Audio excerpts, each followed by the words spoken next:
আসসালামু আলাইকুম প্রিয় এসএসসি শিক্ষার্থীরা, তোমাদের জন্য আজকে খুবই গুরুত্বপূর্ণ ক্লাস। তোমাদের আজকে প্রিপোজিশনের উপরে একটা ক্লাস নেওয়া হবে। তোমাদের আজকের ক্লাসে এখানে তোমরা যে একটা প্রিপোজিশন দেখতে পাচ্ছ, এই প্রিপোজিশনটা তোমাদের খুব ভালো করে আজকে শিখিয়ে দেওয়া হবে।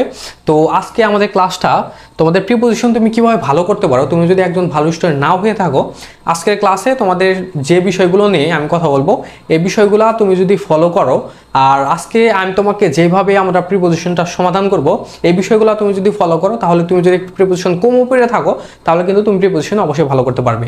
তো তুমি যদি একজন এসএসসি পরীক্ষার্থী হয়ে থাকো, তাহলে অবশ্যই তোমরা অ্যাডমিশন মেন্টরের সাথে কানেক্টেড হয়ে যাও। আমাদের ফেসবুক পেজ এবং ইউটিউব চ্যানেল উভয় জায়গায় তোমরা অবশ্যই আমাকে ফলো করবে। তো আমাদের এটা হচ্ছে আমাদের প্রিপোজিশন। দেখো, when the sun was setting, এখান থেকে শুরু করে দেখো পেশেন্স এই পর্যন্ত আমাদের এখানে 10টা মোট প্রশ্ন আছে। এটা আমরা প্রথমে সমাধান করব। দেখো, আমরা হচ্ছে আমাদের যে প্রশ্নটা প্রিপোজিশনের, ওইটা হচ্ছে আমরা খণ্ড খণ্ড করেছি আমাদের পেজের মধ্যে। হচ্ছে আমাদের যে প্রশ্ন, সে প্রশ্ন একটু বড় করে হাইলাইট করে দেখানোর জন্য। যাই হোক, দেখো আমরা এখানে প্রথমে হচ্ছে 4টা প্রশ্ন অ্যান্সার করব। তোমরা একটু ভালো করে মনোযোগ দিয়ে দেখো। এখানে কি হবে, when the sun was setting dash the tree tops. এখানে ট্রি টপস মানে হচ্ছে গাছের ছায়া, এরকম কোনো কিছু, বা গাছের নিচ দিয়ে। তো এখানে তুমি যদি বাংলা করো, তাহলে এটা কি হবে, তুমি জাস্ট প্রিপোজিশনের মধ্যে তোমার কি বুঝাচ্ছে তুমি যদি একটু বাংলা করতে পারো, তুমি যদি একটু প্রিপোজিশনে যদি দুর্বল হয়ে থাকো, তুমি যদি জাস্ট বাংলা করতে পারো, তাহলে কিন্তু তুমি বিভক্তি দ্বারাও কিন্তু অনেকগুলা প্রিপোজিশন আইডেন্টিফাই করতে পারবে। এটা মাথায় রেখো।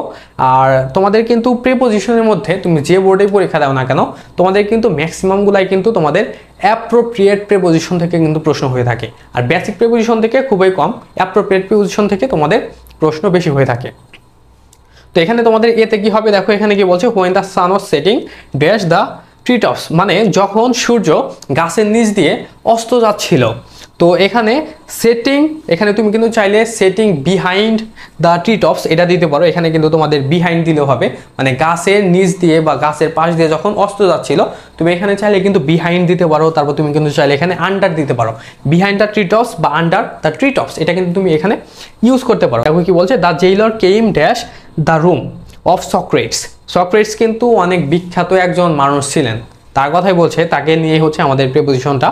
দ্য জেইলর কেম, এখানে আমরা জানি যে আমাদের এখানে তুমি যদি বাংলা করো, তাহলে কি হবে, জেইলর মানে হচ্ছে জেইলর, জেইলর হচ্ছে সক্রেটসের রুমে আসলো। তো এখানে কেমের পরে তাহলে আমরা এখানে অ্যাপ্রোপ্রিয়েট প্রিপোজিশন হিসেবে কি ইউজ করতে পারি, কেম টু। অনেক সময় বলে না যে you have to came to my room. তো এখানে রুমে আসার ক্ষেত্রে এখানে কিন্তু কেমের সাথে আমাদের অ্যাপ্রোপ্রিয়েট প্রিপোজিশন এখানে কিন্তু আমরা টু ইউজ করব। তো আমরা কিন্তু ইতিমধ্যে 2টা প্রশ্ন দেখে ফেললাম।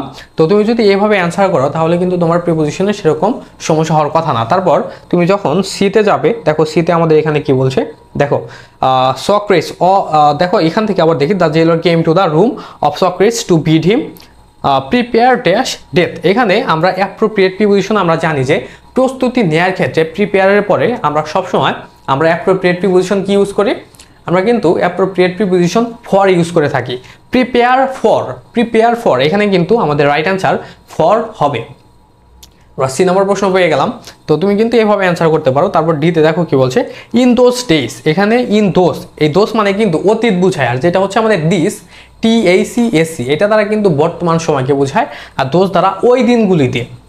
ইন দোজ ডেজ, ওই দিনগুলিতে, people were sentence to death, মানে মানুষজনদেরকে মৃত্যুদণ্ড দেয়া হতো, by giving a cup dash poison in Athens, মানে এখানে সক্রেটসের কথা বলছে। আর সক্রেটস যেহেতু গ্রিসের অ্যাথেন্সের বাসিন্দা ছিল, তো এখানে বলছে যে প্রাচীনকালে গ্রিসের অ্যাথেন্সে মানুষকে মৃত্যুদণ্ড দেওয়া হতো, 1 কাপ পরিমাণ পয়জন বা বিষ দেওয়া হতো, সেটা পান করা হতো, এবং তারপর হচ্ছে তার মৃত্যুদণ্ড হতো। এভাবে কিন্তু মৃত্যু ঘটানো হতো, বা হচ্ছে ডেথ পেনাল্টি দেওয়া হতো। তো এখানে তোমরা অনেকে নর্মালি জানো তো যে হচ্ছে আমরা বলে থাকি যে a cup of water, a cup of tea, এভাবে বলে থাকি। তো এখানে আমাদের কি অ্যান্সার হবে, তাহলে এটিতে এ কাপ অফ পয়জন, এখানে আমাদের রাইট অ্যান্সার হবে হচ্ছে অফ। তারপর আমরা পরবর্তী সেন্টেন্সে যাচ্ছি। পরবর্তী দেখো, এখানে আমরা ইতে কি নেব, সক্রেটস নিউ দিস, সক্রেটস এটা জানতো যে তাকে হচ্ছে মৃত্যুদণ্ড দেওয়া হবে পয়জনের মাধ্যমে, সেটাই বলছে। অ্যান্ড হি নোডেড, নোডেড মানে কি, তোমরা ধরো অনেকে তোমার কোনো পরিচিত কেউ একজন তোমাকে একটা কথা বললো, তুমি অনেক সময় বলো না যে হ্যাঁ ঠিক আছে, মাথা নাড়িয়ে বলো না যে ঠিক আছে, মাথা নাড়াও না এইভাবে। তো এখানে নোডের দ্বারা মাথা নাড়িয়ে সম্মতি দেয়া এরকমই বোঝায়। তো এখানে নোডেডের সাথে আমরা প্রিপোজিশন কোনটা ইউজ করতে পারি? দেখো এখানে বলছে যে সক্রেটিস নিউ দিস, সক্রেটিস জানতো যে হচ্ছে তাকে মেরে ফেলা হবে, মৃত্যুদণ্ড দেওয়া হবে। হি নোডেড টু দ্য জেইলর, এখানে কিন্তু নোডেডের সাথে আমরা প্রিপোজিশন অ্যাপ্রোপ্রিয়েট প্রিপোজিশন কিন্তু টু ইউজ করে থাকি। তো জেইলর যেহেতু তার রুমে আসছিল তাকে জানানোর জন্য যে তাকে মৃত্যুদণ্ড দেওয়া হবে, আর সক্রেটিস জেইলরকে সম্মতি মাথা নাড়িয়ে দিয়েছিল যে তিনি প্রস্তুত আছে এরকম কোনো কিছু, বুঝছো? তারপর হচ্ছে পরবর্তী এফ, এখানে কি বলছে? Bursting dash tears to the jailer went out of the room and returned dash a cup of hemlock. তোমরা অনেকেই জেনে থাকো যে হচ্ছে হেমলক পাতার বিষ পান করিয়েই কিন্তু সক্রেটিসকে কিন্তু মৃত্যুদণ্ড দেয়া হয়েছিল। তো এখানে দেখো ব্রাস্টিং, তুমি যদি এখানে ব্রাস্টিং ইনটু মানে কি, এটা মানে হচ্ছে কান্নায় ভেঙে পড়া। তো এখানে ব্রাস্টিং এর সাথে আমরা অ্যাপ্রোপ্রিয়েট প্রিপোজিশন কোনটা ইউজ করব? এখানে টিয়ার্স মানে হচ্ছে চোখের জল বা চোখের অশ্রু। তো ব্রাস্টিং এর সাথে আমরা এখানে অ্যাপ্রোপ্রিয়েট প্রিপোজিশন ইউজ করব হচ্ছে ইনটু। ব্রাস্টিং ইনটু মানে হচ্ছে কান্নায় ভেঙে পড়া, ঠিক আছে? Bursting into tears the jailer went out of the room, মানে এখানে বলছে যে চোখের জল মুছে বা হচ্ছে চোখের জল ফেলে যিনি জেইলর সক্রেটিসের রুমে আসছিল তিনি সেই রুম পরিত্যাগ করলো এবং and returned dash a cup of hemlock. এখানে রিটার্ন মানে সে যে ফিরে আসলো, এখানে কিন্তু তুমি যদি বাংলা করো তাহলে কি বোঝাচ্ছে? সে যে ফিরে আসলো সে কিন্তু 1 কাপ পরিমাণ হেমলক পাতার বিষ কিন্তু নিয়ে আসছিল, ঠিক আছে?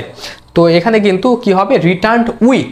তুমি যদি এখানে রিটার্নড উইথ দাও তাহলে এখানে কি হবে? যে সে সক্রেটিসের রুমে থেকে বের হয়ে গিয়েছিল এবং সে সক্রেটিসের রুমে আবার ফেরত আসলো হেমলক পাতার বিষ নিয়ে। রিটার্নড উইথ হবে এখানে আমাদের রাইট অ্যান্সার। তো আমরা কিন্তু জি পর্যন্ত পেয়ে গেলাম, তারপর হচ্ছে আমাদের এইচ আই জে। এখন পর্যন্ত আমাদের আর 3টা প্রশ্ন আছে। দেখো এখানে আমাদের এইচতে কি হবে? His pupils try to keep back their tears. তো এখানে পিউপিলস মানে কি তোমরা জানো? এই পিউপিলস মানে হচ্ছে এখানে কিন্তু হিজ মানে বোঝাচ্ছে যে হচ্ছে সক্রেটিসকে, এখানে কিন্তু বোঝাচ্ছে যে সক্রেটিসকেই কিন্তু বোঝাচ্ছে। হিজ পিউপিলস মানে সক্রেটিসের যারা অনুসারী বা শীর্ষ বা ছাত্র ছিল, try to keep back their tears, তাদের যে চোখের জল বা তাদের যে কান্না সেটা কন্ট্রোল করতে চেয়েছিল।